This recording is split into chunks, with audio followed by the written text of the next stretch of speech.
Yes. How is the volume?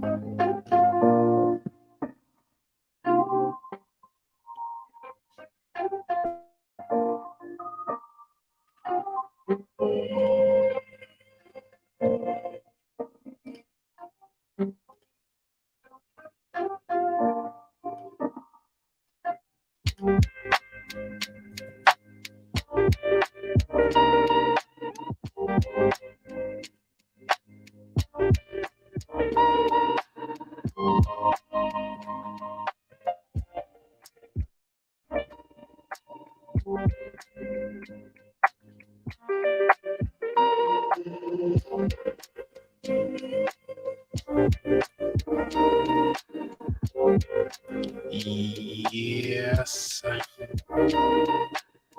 some tunes while I get set up. Enjoy some tunes while I get set up. Enjoy some tunes while I get set up. Enjoy some tunes while I get set up.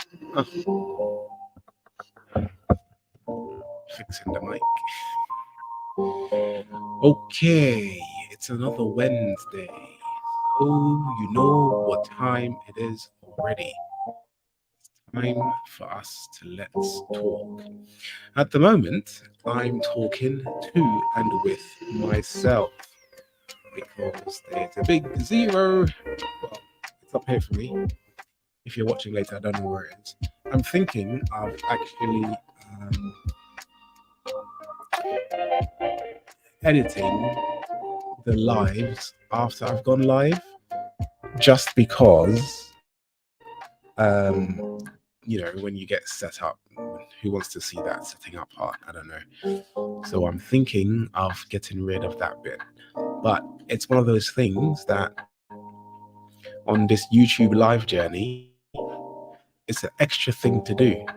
I have so much respect for people who do YouTube, especially those who don't do it full time, because the effort that goes into just some of the simple things can take up so much time and energy. And to be honest, I was contemplating not doing a live today, just because I am feeling tired. But the live was already scheduled, and I said I would do it, so I thought I should. And here I am, talking to myself and with myself. So, there's one person. Welcome, one person. Glad to have you. Enjoy the tunes tonight. I'm probably going to keep this short because I'm a little bit tired.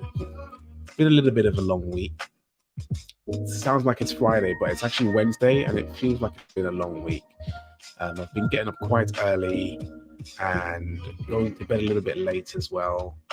I don't know about you, but I think in the last few days I've spoken to a few people who succumbed to the perils of winter, aka catching a cold, getting the sniffles, and also here in London it's a little bit grey. So there's that to contend with. But we keep it moving, we keep it positive, and we keep on going. We keep on trying our best, and we keep on drinking our tea, and we keep on playing the tunes that lift us up and make us feel good. So when the tea ends, the live ends. Hot. You know what? Almost every Wednesday, I come on here and I burn my tongue. It's a bit too eager to drink this hot tea. I wanted to talk to you guys about something because I appreciate that you've been on this journey with me, checking out my lives and engaging and having conversations, and even the times when I don't feel like doing it, it's been really good to come on here and see who's here. It's really great when you engage with the video, and it's really great when you like the video and share and comment and talk, because to be honest, sometimes it feels like I'm talking to myself, and when you interact it feels great. Mademoiselle Pemberton says, hey Baba, how you doing? How are you? I asked you how your day was, but I don't think we had a proper conversation about how your day was. You can tell me about that later. So, talking about feelings. Why are we talking about feelings? Now, I'm not sure why I thought that this would be a good topic last week.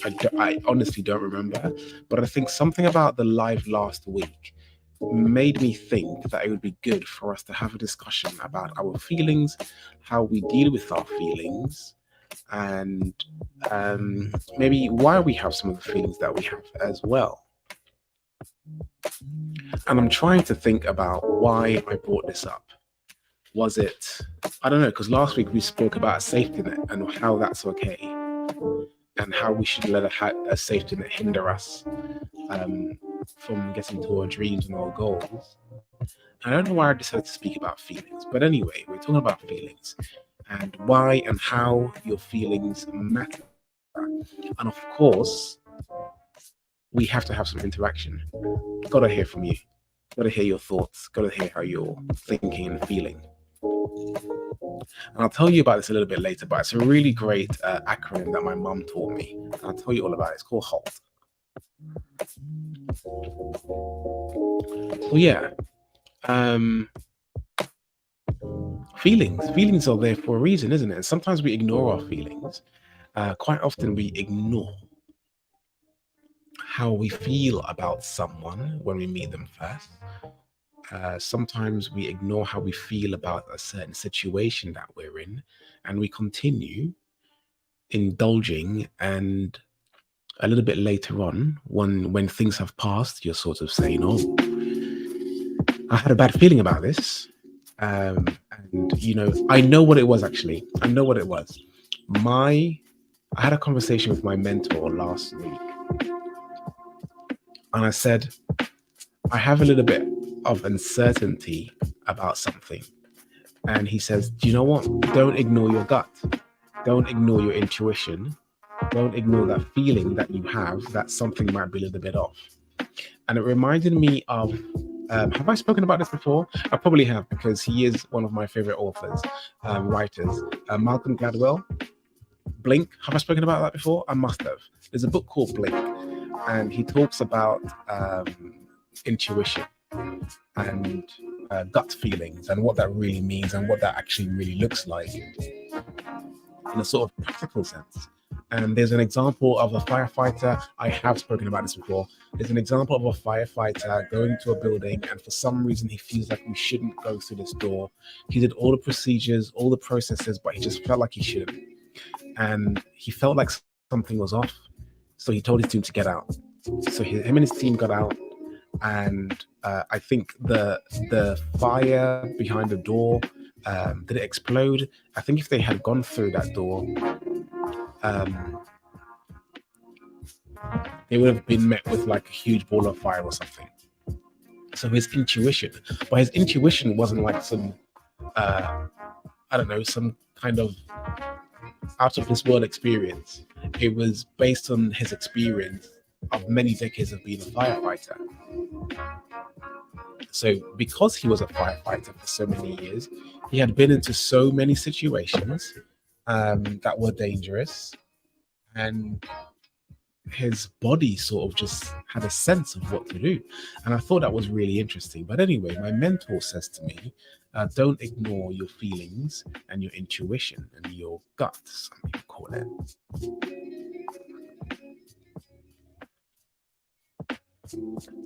And it was interesting for him to say that to me, actually, because quite often when we have a conversation, I'm trying to get some sort of process or some system, or I don't know, some hack or some tip or some trick, or something I could do practically in the moment. That's the kind of advice I tend to look for. And sometimes more often, yeah, I do get great advice, to be honest. But this time I was looking for, okay, if that's the case, maybe think about this, then think about this. If this doesn't happen, then do this, then do that. I didn't get any of that. He said, just trust your intuition. And I thought, all right, fair enough. Yes, sensei. So yeah, I think that's what got me into wanting to have this conversation about how our feelings matter. Yeah, and sometimes my daughter says, "You hurt my feelings. Um, you upset my feelings," is what they say. And sometimes I think to myself, you're getting upset. I haven't upset your feelings, but they feel upset, and they're upset because of something that was said. And it's not something that you should dismiss if something feels hurt. But if someone feels hurt by something you said, you shouldn't really dismiss it, should you? You should say, okay, let me understand why this actually hurt your feelings, why this got you upset. So our feelings matter. Our feelings matter a lot. And we are emotional beings. As human beings, we're emotional people. Sometimes we like to think that we are not going to be emotional in a certain situation. Um, but the reality is we are emotional, isn't it? All right, I'm definitely talking to myself here. Who is talking to me in the chat? Nobody. Do you know what? I wasn't really looking forward to today's live because I am quite tired. I am feeling quite tired. I've been doing a lot. I've got some other stuff that I need to do, and it's just like, I don't know if I can do this live today. But coming on here, even if I'm talking to myself, it's like a little mini therapy session, and I hope I'm not freaking anyone out at the pace at which my mind goes sometimes. But you know, it's all good. It's all good. We hang out for a little bit of time, talk a little bit. Someone talks, someone contributes, all good. If they don't, it's just me, myself, and we. Me, myself, and we. Me, myself, and I. Me, myself, and we. That makes sense though. Me, myself, and we. If there was like three people, right? Me, myself, we is more than one. So me, myself, and we makes sense. Okay. I'll try not to make this too weird. Wifey is enjoying the good vibes. You might as well just come on in it, babe. Have a chat. We can chat about feelings and things. So yeah, we're all emotional beings, and no one's an island.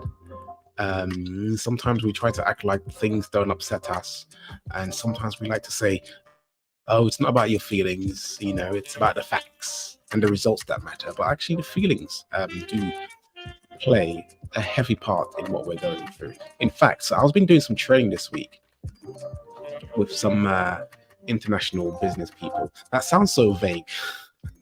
International business people. That sounds so vague. That's like when you meet someone and you ask them what they do, and they say, "Yeah, I'm into import export." What does that mean? You're a drug dealer? I don't know.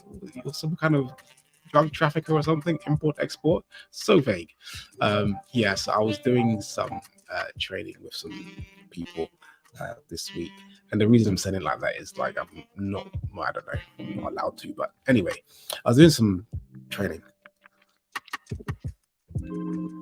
And I started talking about Maslow's hierarchy of needs. Let me bring that up. Maslow was a psychologist. And I don't know when he came up with this I don't know when he came up with this, but it's very old. Man, I feel like I've forgotten how to use this thing. Share screen. Okay, so Maslow's hierarchy of needs. Can you see my screen? Maslow's hierarchy of needs. So it's like a little pyramid or triangle. Yeah, pyramid there. And at the bottom, we're looking at physiological needs, which are quite important. Air, water, food, shelter, sleep, clothing, reproduction. Safety needs, personal security, employment, resources, health, property. Love and belonging, friendship, intimacy, family, sense of connection. And esteem, respect, self-esteem, status, recognition, strength and freedom. And self-actualization, desire to become the most that one can be. So if you look at this, you can sort of sense where you are on there. And I think quite often people get to this point, love and belonging, and that's just okay. You know, you're loved, you are cherished, you're a part of a community, and you feel safe and you feel happy because the physiological, the safety needs are met. To add to this, was talking about how there's a difference between being a survivor and a thriver. And somewhere along here, between the top three, maybe the top two actually, is probably when you're really, well, maybe the top three, yeah, you really start to thrive, right? The bottom two is really about survival. So you're in survival mode at this point. So when you're in survival mode, the feelings that you have tend to be a little bit different or heightened in a different way than those that you have under the top three, which are the what I call the thriving um, end of the scale. Hey Kay, welcome. I hope you're going to be joining in. Let me put the link in here because it's always good to speak to you, and it's always good to have a conversation. I'm gonna skip this song because they're vocals and I don't want to compete, right? It sounds like a cool song though. Bumping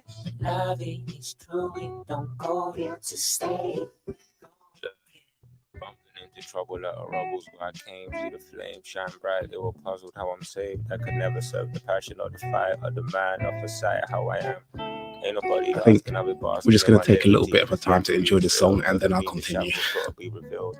Fighting with my pen, it's the closest thing to steal, and it's what they want to steal. There's value in the word, gotta figure out the real. I'm juggling and wrestling the thoughts in my mind. The influence was heavy, all the faults even mine. They were still persuading like I'm needing a dime. Like my people ain't be dying over gold in the mines. It's funny, right? I'm still numb to the trauma. I couldn't tell if my joy was out of love or what would hold me when I needed me a hug. That's the realest. Yeah, it's the closest thing to feeling. Yeah, it's the only thing revealing. Trying to get me closer to the Lord. Okay. Yeah, Kay. Good to have you on. I know that you're an Arsenal supporter and you are watching your Arsenal match. But it would be good to have a little bit of a conversation with you, my good friend. Yeah, so Maslow hierarchy of needs got me thinking about feeling and how we react to certain situations, you know? So, yeah. And the great thing is that the thing about Maslow's hierarchy of needs is that it's not just to the individual. You can see this replicated in businesses, you can see it replicated in countries, international businesses. It's really interesting because for the countries that aren't doing too well, that are in survival mode, for whatever reason, you can see how they behave, right? You can see how they behave.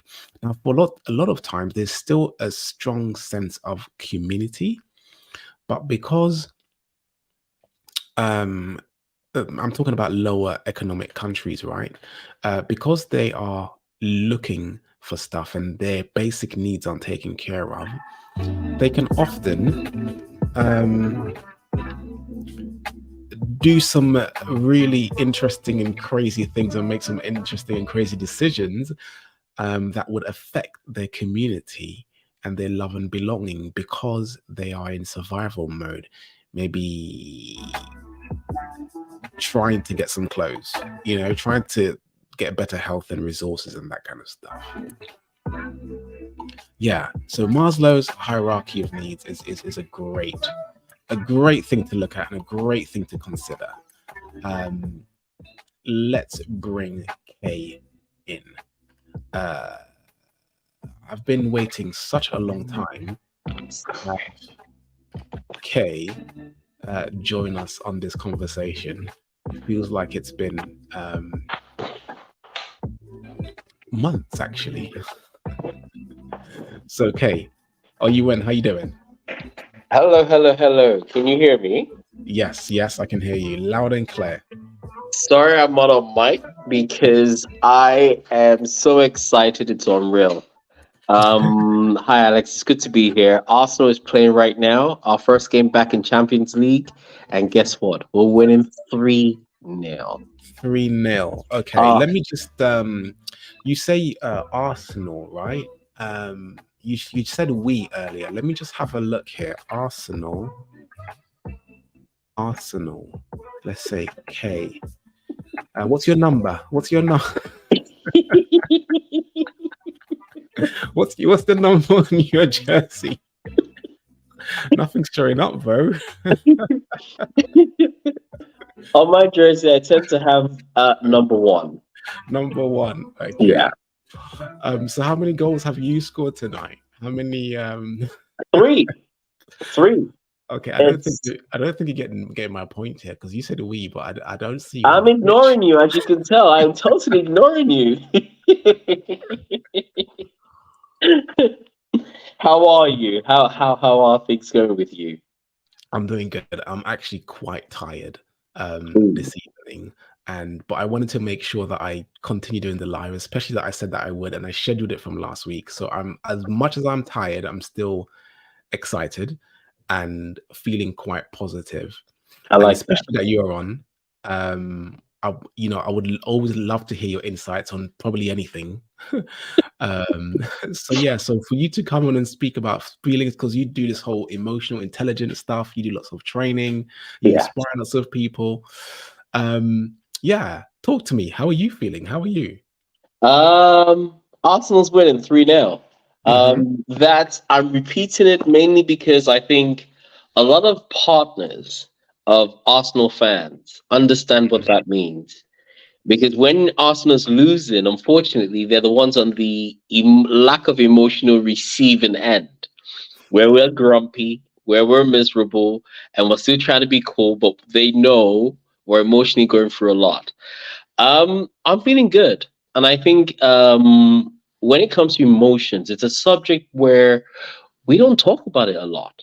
Mm, We talk about the whole idea of emotions based on the whole aspect of connecting with family, loved ones, but we don't really pay that much attention when it comes to ourselves. When it mm, comes to things we're passionate about, we don't use emotions when it comes to things we're passionate about. But there's something recently while I was doing a talk on emotional intelligence, and in real time, something came up, which is this: we emotions is actually not who we are. We're not mhm, emotional creatures. We are creatures that, based on a reaction, that emotions only trigger based on action. So emotions are almost like a reaction to an action. Think about it. When you're in your thing doing whatever you're doing and then something happens, the mm, emotion that what follows is an emotion that's been triggered based on what has happened. When mhm, you see your kids or you think about your kids, and that triggers the emotion. It doesn't mean it's not there, but it is not present until there's something to trigger it. mm. But then that means that we're always triggered then. it Trigger, yes, very true. Because trigger, unfortunately, when we use trigger, it almost seems like it's something that provokes.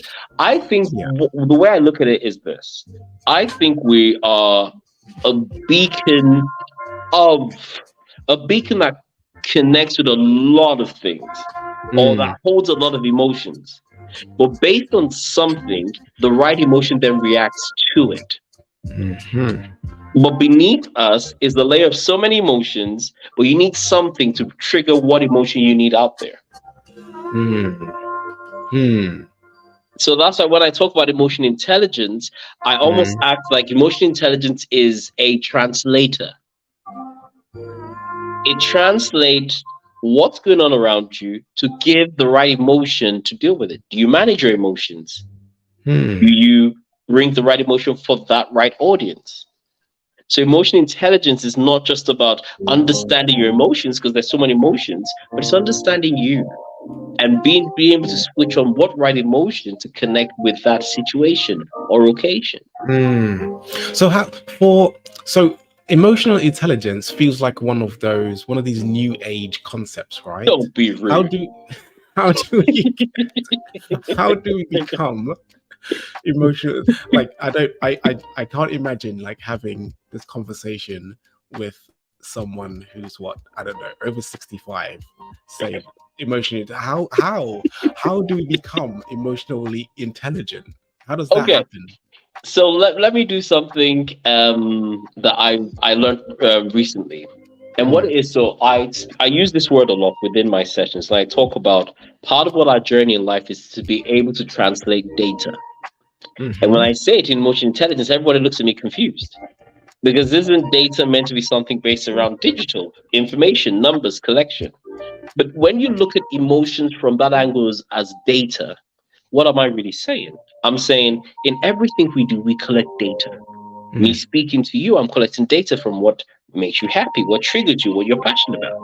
So emotional intelligence is how I then translate that data to connect with you. So emotional intelligence is almost like a translator. It doesn't mean everything is happening. What is happening is always happening. What is going on is really there. But emotional intelligence tells you maybe it's time to be patient and not say anything. Maybe it's time to really show that person that they're taking the mickey. But rather than lose your cool, treat them a lesson and use your words. Maybe it's time you not say anything. So emotional intelligence is not telling us something brand new. It's just bringing into aware the importance of being able to manage, not control. Because control is the wrong word, but it's being able to manage the emotion to help us connect with the situation to get a result that brings out the best in whatever the scenario is. So does that mean if you're not emotionally intelligent, does that mean that you're not in control of your anger or your whatever other emotions they are? Let me say it this way. Emotional intelligence is not a certificate like our degrees. Oh, it should be. No, it shouldn't. I think I'm the joking. mistake, the reason I'm being cheeky with my answer and also responding to you is this. We make the mistake and we believe someone has to have something to prove they're emotionally intelligent. No.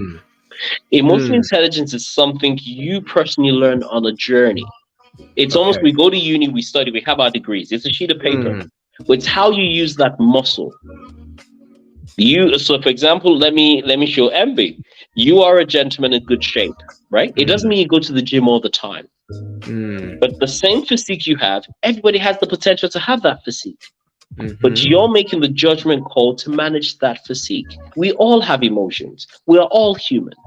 The judgment call is, so you've decided to go to the gym or create a lifestyle to manage your physique. And that's the same thing with emotional intelligence. We've decided to make that judgment call to contain, to understand that for every action, there's a reaction. And based on the reaction I'm hoping for, why don't I manage my emotions? Why don't I take a few seconds to think about what I'm saying before I react to it? Rather than when someone crosses me on the motorway and I'm about to say, hey, I say, you know what, Jesus loves you. Not because those are the words, because if any other word came out, Jesus might strike me. So it's just trying to get people into the whole aspect where emotional intelligence starts from understanding what makes you trigger, understanding who you are, understanding that one tiny, very tiny little mistake could be the end of a whole new chapter of whatever you've built. And when you look at it that way, you start to understand that emotional intelligence is about understanding you, wanting the best for you, and hoping and aiming that it amplifies to the environment around you. And then with time, like I can work out on my own and keep doing it. The moment I understand, okay, it's working, I'm motivated. Let me go look for a personal coach. Then the personal coach then gives me the structure. So emotional intelligence is the workout we can all do on our own. The development of it is maybe where you then need the expertise of someone else to help you give a better overview. But it's a muscle we can all, or workout we can all do in our own space, our own thinking, our own situations, our own lives. That's powerful. So before you came on, I was talking about Maslow's hierarchy of needs. Before that, I was talking about Malcolm Gladwell, and he has a book called Blink. I don't know if you've read it. I have a bite size app. So I have this thing where I tend to listen to a lot more books in bite size, Mm, about some of them 23 minutes, some of them 15 minutes. yeah. So I have listened to it before in bite Listen, okay. size. Yeah. So he talks about like intuition, and your intuition is based on the data set that you've had, that you've collected over a period of time, right? Yes. Um, so I okay. I was telling the story about a fireman. They went into a house, and he did all the checks, etc., etc. But he felt like something was off, and he said to his team, "We should leave." And they're like, "Why are we leaving?" He's like, "I don't know. Something doesn't feel right." But it turned out he had like so many decades of experience that him being in the presence of fire and something not feeling right, it could be just like the temperature was a little bit, I don't know, like half a degree higher or something. Yeah. And he felt that, and he was like, "This isn't a good place. We need to get out because something dangerous might happen."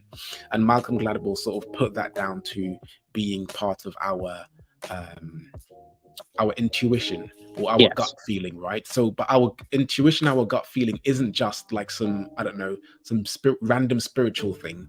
It's made up of our experiences as well. And we talk about, sometimes you meet someone and you're like, "I have a bad feeling about this person," or when they do something, you're like, I knew I shouldn't have trust that person. I shouldn't have become friends with them because I had a bad feeling. What are your thoughts around that kind of thing when you meet someone and you have a bad feeling? What do you do? Do you sort of say, "Okay, I have a bad feeling about this. Let me not talk to them. Or do you sort of explore why? Is it like, "I have a bad feeling, let me run"? Or Okay, so this is where my take on it is that tad bit different. Mm, So we went through an era, the era of NLP. I'm not sure if you remember, about 5, 10 years ago, everyone was talking about NLP, NLP, NLP. mm, Is it 5, 10 years ago? Obama's time. And they said Obama was an NLP trained speaker, and it said a lot of the way he communicated and read the audience. And then, of course, emotional intelligence followed. I'm very sure there's a new wave that's about to follow. Now, here's my take on that. I believe that gut feeling is, yes, one, based on experience, mhm, but two, I'd also believe it's based on our ability to listen. We've stopped listening. We're distracted so much that when things happen at the core of communication, mm, we rely so much on what we see and what we hear. mm, And because those are the only two senses we tend to use a lot, we forget all the other elements to it. So I believe a lot of people that have the gut feeling or the connection with something, I believe there are a lot more people who are one in sync with them and their surroundings. So when mhm, you feel a vibe, I know when we talk about vibration, we talk about law of attraction, it's taken it to a different level. But I believe when you actually start to cut time off your tech, cut time off this, and do a mm, lot more you time, your mm, gut feeling becomes more almost as easy as you breathing because you mm, have space to listen. And listen is not just your ears, it's the mhm, signs, it's the season, it's the mm, mood, it's the vibe. But it's one of those mm, that, like emotional intelligence, it's hard to define it. That the moment mm, you give it a word, it gives it a box to connect with. But for me, I believe it's because we become so distracted with being very busy, our elements of communication, we don't tap into them as much as. So as long mm, as we can see and hear it, we believe we've done it all. While if you actually tap into all the other elements, you'll be surprised that your gut intuition kicks in a lot more because you're mm, open to receiving. But mm, that's my point of view on it. I believe it's all in the heart of communication, mm, but it starts from you understanding yourself to understand what you don't like. There's people you see, and the reasons why you don't connect with them is because your body already told you that's not for you. mm, And if you disagree with it, then it'll give you a sign. If you mm. disagree with it, then of course the punishment that would follow is all yours to be had. Yeah. Mm. I like that. I like that. Always a blessing to conversate with you, my brother. Always. Thank you for You coming on. thank You you. are so you're doing a few things, right? Um, I'm not sure what I'm allowed to speak about, but you've been you've been working on a few things in terms of communication. You deliver Yeah. speeches, you do speaking, you do training, and all that kind of stuff. Tell us a little bit about that, and how any one of the projects that you're doing, and how that can benefit the wider world. Okay. Thank you for using your listening skills and listening to my code and telling you to stop, stop, stop, stop. Can you see your I listening didn't, skills? It's I there. didn't, I didn't hear it. I didn't hear it. I felt like I shouldn't. See, your gut feeling. Okay, so I've been gifted enough to be in a pretty interesting space. At the heart of it, I'm very much in the space where I'm blessed enough to empower, educate executives all over the world. A lot more of them from the Middle East, and a lot of great things are happening, as you know. At the same time, here at home, I just registered a CIC, which is a social enterprise that's aimed at men of African descent, which was also inspired. The name was inspired by you. There's an event that's coming up soon. I need to give credit to where it's due. And the event is called MAD. And MAD stands for Men of African Descent. What am I trying to do? I'm trying to create a space where men can communicate a lot better, where men can become emotionally intelligent. Not to tell them about money. They've got their money. Not to tell them about fashion. I've done that. They would see it. They'll connect to it. But to actually tell them, to actually let them understand that, one, you're not alone. Two, it's time you pay some love to yourself because it attracts. And for too long, we followed every single last rule. We've been everybody globally's punching bag. That we actually don't exist. And because we don't exist, we tend to react with anger and frustration. And that's all people see. But deep inside, there's a community of amazing kings, brothers made for greatness, but no one's given us the room. So they look at our anger and they forget that the source of everything has just been, we've been everybody's punching bag. Verbally, physically, emotionally, you call it. So I'm working towards something called Man in the Mirror. And we have things in the pipeline which hope to start to share with the world before the end of the year. And then, of course, there's my baby, which is the showmanship, where I work with people, helping them become better communicators, not just in speaking, but in enjoying what they're talking about, even if it's cleaning. But at the heart of it is selling, is communication, is giving people a reason to want more just based on connecting. In all honesty, I think that's the shortest or best way forward to express me accepting that I'm a vessel and I've been gifted enough to be able to make these things work through me. Beautiful, wonderful. We're going to wrap up, but before we do, so my mother gave me this acronym, HALT, HALT. HALT. Yeah, and it's really a good way to check in before you enter certain situations. Okay. Like, for example, if you're on your way home from work, and you're about to go into your house with your family, you halt and you say, "Am I hungry? Yeah. Am I angry? Am I feeling lonely? Or am I tired?" Mom, I'm sorry. Please, before stop. I wish I was on camera. That is to Mama. That is amazing. Please give her my respect. That is amazing. Please. Yeah, I don't know why you're not on camera. But anyway. I put myself on camera. I'm in a very Arsenal mood. I think when we scored, my dinner is literally on my whole shirt and vest. Nice. I said it on camera, get visual, but I just said that rather than explain it, let me just be in that space. So I'm literally wearing the Arsenal colors in my white shirt. all good. So yeah, so HALT it's really good because I like it.